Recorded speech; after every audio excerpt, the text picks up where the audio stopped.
Ce salon, le choix de ce salon hospitalier est un choix judicieux parce que pour la première fois, il met en valeur l'offre de soins qui est prodiguée par le système national de santé en Algérie. Il est affiché, il a une certaine cartographie à travers le territoire national par rapport aux spécialités. Il faut bien que les gens sachent où ils vont et puis ils ont la possibilité de choisir l'endroit où ils souhaiteraient être pris en charge. C'est tout à fait normal. Donc il s'agit d'une occasion importante et intéressante et rare. Donc et elle s'inscrit aussi, moi je la vois comme ça, dans une démarche pédagogique. Parce que le citoyen, ça descend jusqu'au citoyen. Et le citoyen a le droit de savoir où est-ce qu'il se soigne, quelles sont les spécialités qui sont offertes, etc. Donc ça permet de relever le niveau culturel général par rapport à la santé. Les gens s'améliorent de plus en plus. Par exemple, quand vous voyez le Covid, pendant la crise Covid, le citoyen algérien, même celui qui était le plus ignorant en matière de santé, se pose des questions, prend des initiatives, réagit par rapport à certains dangers, le masque, le lavage des mains, la distanciation, etc. Et ça c'est important. Ouad le salon, c'est pareil, il s'inscrit un peu dans cette pédagogie et maintenant le citoyen va connaître de plus en plus la distribution, l'offre de soins à travers le territoire national. Donc l'Agence nationale de sécurité sanitaire ne peut qu'applaudir cette initiative. Elle la soutient totalement, elle l'accompagne. Donc, parce que c'est le secteur santé en Algérie, il ne pourra pas fonctionner à lui seul s'il n'est pas aidé. C'est tout à fait normal, il y a des limites.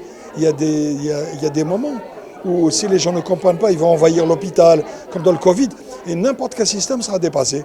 Donc là, si nous accompagnons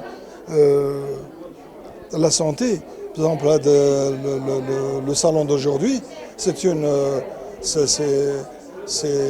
un des éléments d'accompagnement important. On s'est aussi investi là-dedans pour être présent aux côtés de la santé et de lui fournir les éléments que nous pouvons prendre en charge. Parce qu'il y a des aspects qu'on se partage pour pouvoir travailler en amont parce qu'on est une institution plus scientifique de modélisation, etc.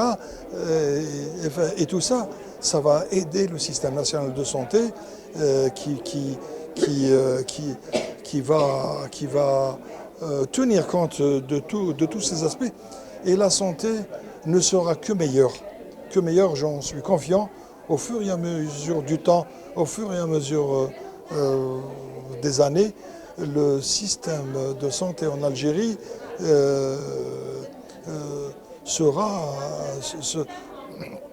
permettra une autosuffisance. On ne va pas transférer les patients vers l'étranger.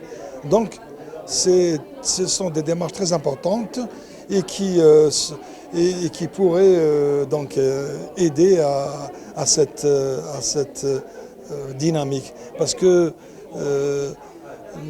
je signale aussi que nous vivons une période difficile depuis 20 ou 30 ou 40 ans. C'est que beaucoup de choses nous tombent dessus. Ces choses qui nous tombent dessus, elles impactent la santé. Je veux dire par là, il y a les pandémies, vous avez vu, elles arrivent de plus en plus. Le Covid, parce que c'est un virus très contagieux. Mais vu auparavant le sida, il y avait Ebola, il y avait les grippes aviaires, grippe porcine, la vache folle, Ils ont des degrés de propagation différents, tout simplement. Et Gina Wahdakhar, qui sera beaucoup plus dangereux. Donc, on est dans cette problématique des pandémies. C'est nouveau. On est dans une problématique d'environnement. Aussi, c'est nouveau, parce que vous avez vu le chamboulement du climat avec les canicules, etc. Tout ça a été bouleversé. Et ça bouleverse la biodiversité naturelle. Les virus qui sont aïchés, qui sont le pôle Nord, qui sont congelés, etc. Ils vont se décongeler, parce que le temps s'est réchauffé. Le climat s'est réchauffé. Et aussi, on a la troisième problématique, celle de l'alimentation. L'alimentation aussi pose un gros problème. On va de plus en plus vers cette mauvaise alimentation, de sandwich, de choses, de tous ces aliments transformés, les cachers, le cachirade, etc. Tout ça, les pâtes et tout ça. En tout cas, c'est des produits dans lesquels on a mis des additifs. Donc, les additifs, il y en a certains qui lorsqu'ils sont consommés à la longue, peuvent être des causes probables de certaines pathologies telles que des cancers. C'est juste pour revenir, de l'Agence nationale de sécurité sanitaire, de création récente, elle est chargée d'évaluer les aspects. L'alimentation, le climat, l'environnement ou les pandémies. Et les étudie de façon scientifique, les facteurs, comment ils se développent, etc., pour pouvoir avoir encore des données scientifiques avec lesquelles on peut être dans l'anticipation. Les données, on peut anticiper, on peut savoir si quelque chose pour éviter que des menaces puissent prendre place et arriver. Voilà.